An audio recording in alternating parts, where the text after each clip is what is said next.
In the last few minutes, Buckingham Palace has released the details of the funeral arrangements for the Duke of Edinburgh. The funeral will be held here at Windsor Castle next Saturday, 3 o'clock in the afternoon UK time. It won't be a full state funeral. It is being described instead as a ceremonial royal funeral, reflecting the Duke's wishes. The Duke's body will rest in the private chapel at the castle. There will be no official lying in state. The Queen has approved the Prime Minister's recommendation that there is now 8 days of national mourning. And the start of the funeral next Saturday will be marked with a 1-minute silence. Well, those details have just been announced in the last few minutes, as I say. So let's get more on the details from our royal correspondent, Daniela Ralph, who is with me. And everything that we're learning today, Daniela, is very much, we're told, what the Duke wanted. Absolutely. I think we can safely say that this is exactly the kind of funeral he wanted, and that he was heavily involved in the planning and preparations for this funeral before his death. As strange as it may sound, this is the funeral that he wanted, and the funeral he wanted for his family.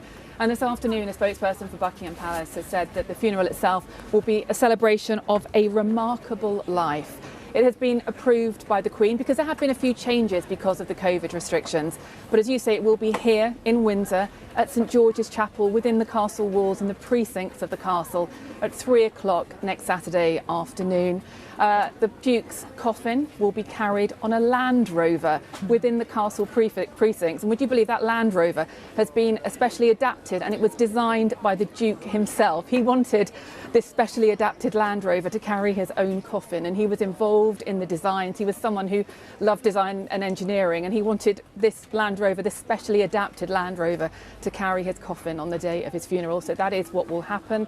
It will move within the castle precincts to the steps of St George's Chapel.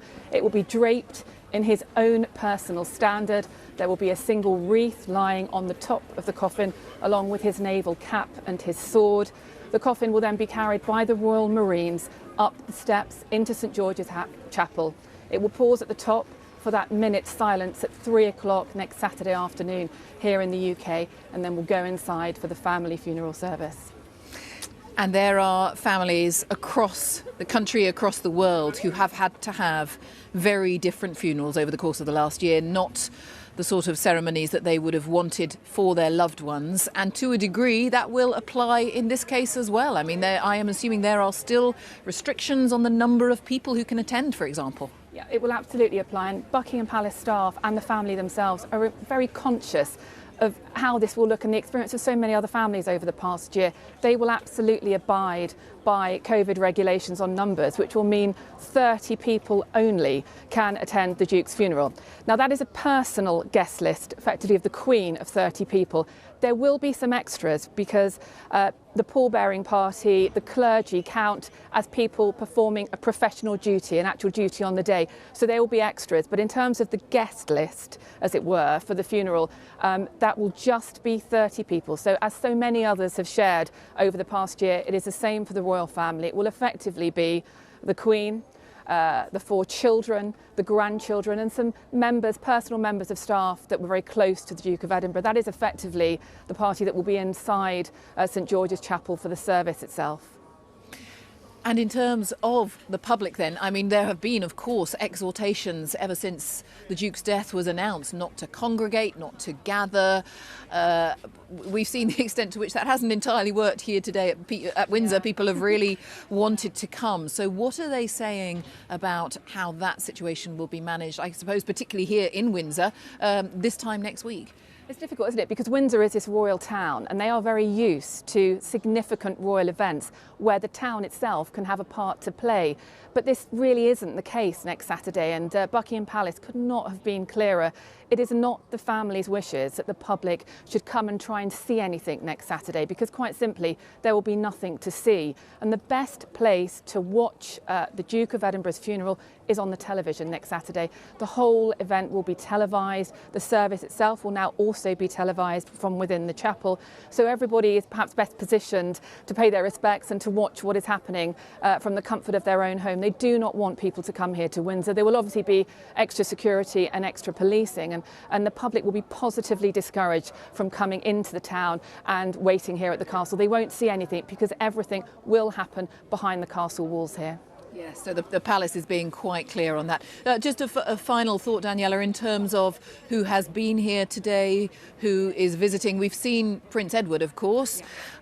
And what do we know about whether other members of the family will be arriving here, will be coming to see the Queen in the course of the week to come? Yeah, I think it's safe to say we will see some comings and goings of members of the royal family, although we are not being told exactly who's going to come. So a little like today, we saw Prince Edward, his wife, the Countess of Wessex, going in and out of the castle, and the vehicle actually stopped for a little bit, and the Countess of Wessex said, you know, the Queen has been amazing when asked how the Queen was. And next Saturday, I should just say, in terms of members of the royal family, we are expecting to see senior members of the royal family walk behind that Land Rover with the Duke's coffin up to St George's Chapel next week. We're also expecting to see the Duke of Sussex here. We're told that he will be coming to the funeral from the United States. His wife, the Duchess of Sussex, on the recommendation of her doctors, will not be here, but we will see Harry here at his grandfather's funeral next weekend. Daniela, for now, thank you very much. Our royal correspondent, Daniela Relf, with all the arrangements that have just been announced in the last few minutes for the Duke of Edinburgh's funeral.